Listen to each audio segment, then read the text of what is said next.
dipersembahkan oleh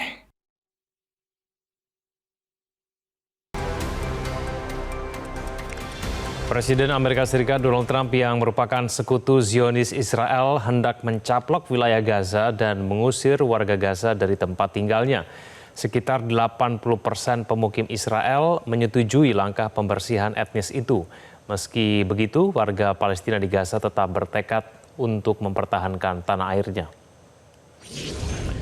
Kejahatan genosida, pembersihan etnis, dan penjajahan Zionis Israel masih terus didukung oleh sekutunya yakni Amerika Serikat.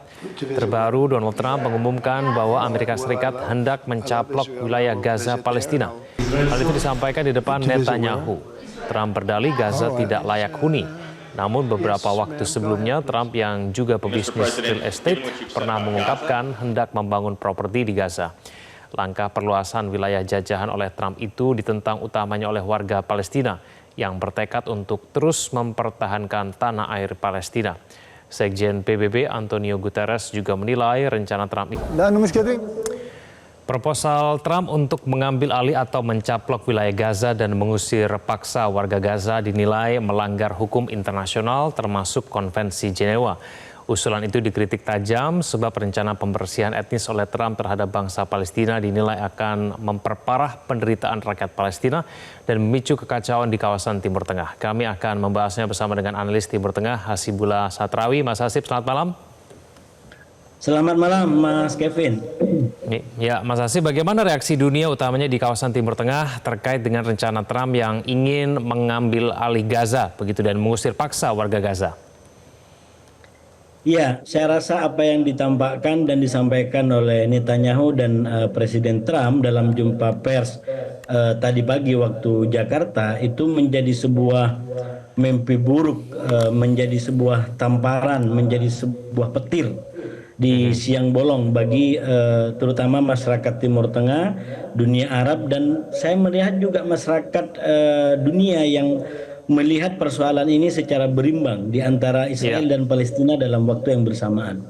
Tapi saya melihatnya, Mas Kevin, dalam 3 poin, mungkin bisa menjelaskan yang poin-poin saya ini. Yang pertama, saya melihat gestur dari Netanyahu dengan Presiden Trump ini persis seperti yang diprediksikan oleh banyak pihak, terutama semenjak perang ini terjadi, lalu melalui fase-fase katakanlah kampanye di Amerika yang sangat sengit, di mana kita tahu bahwa memang Netanyahu ini bersikeras melakukan berbagai macam tipu daya termasuk kepada Presiden Joe Biden untuk memenangkan Trump. Dan yang dilakukan hari ini dalam pertemuan hari ini atau Selasa waktu Amerika itu menunjukkan betapa Netanyahu mendapatkan kemenangan dan mencapai apa yang diinginkan. Karena itu ekspresinya sangat ekspresi yang orang yang berhasil mencapai dan mewujudkan apa yang diimpikan.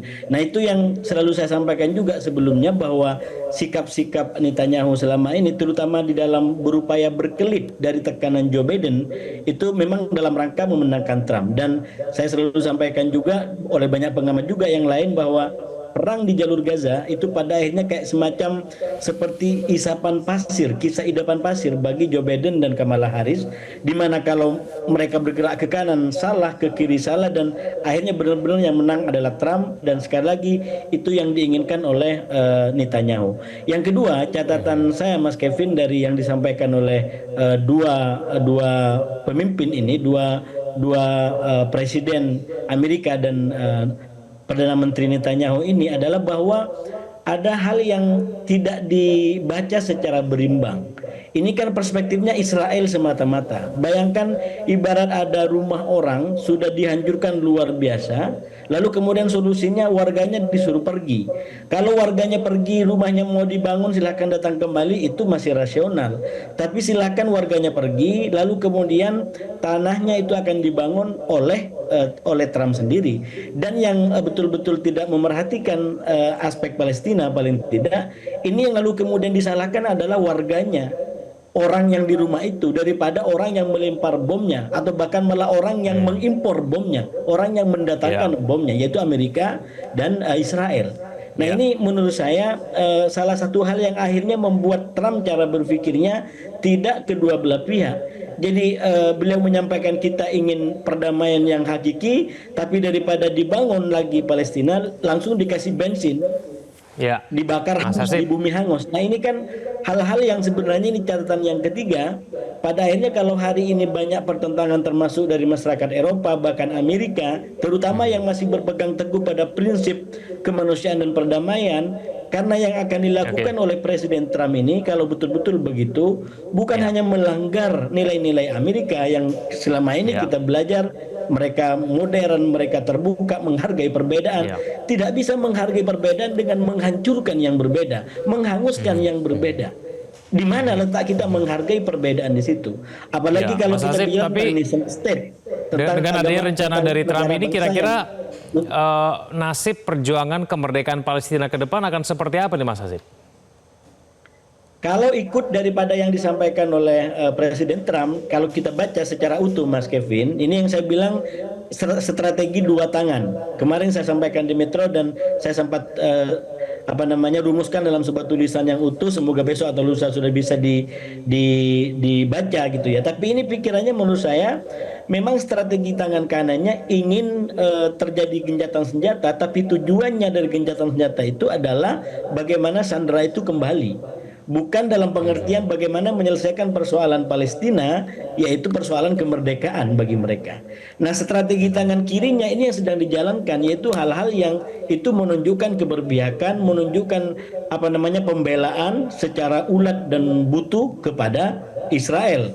Karena itu mulai berbagai macam kebijakan usir paksa seperti ini, lalu kemudian membolehkan kembali bom-bom berat yang sempat dilarang oleh mantan Presiden Joe Biden, bahkan Ya. juga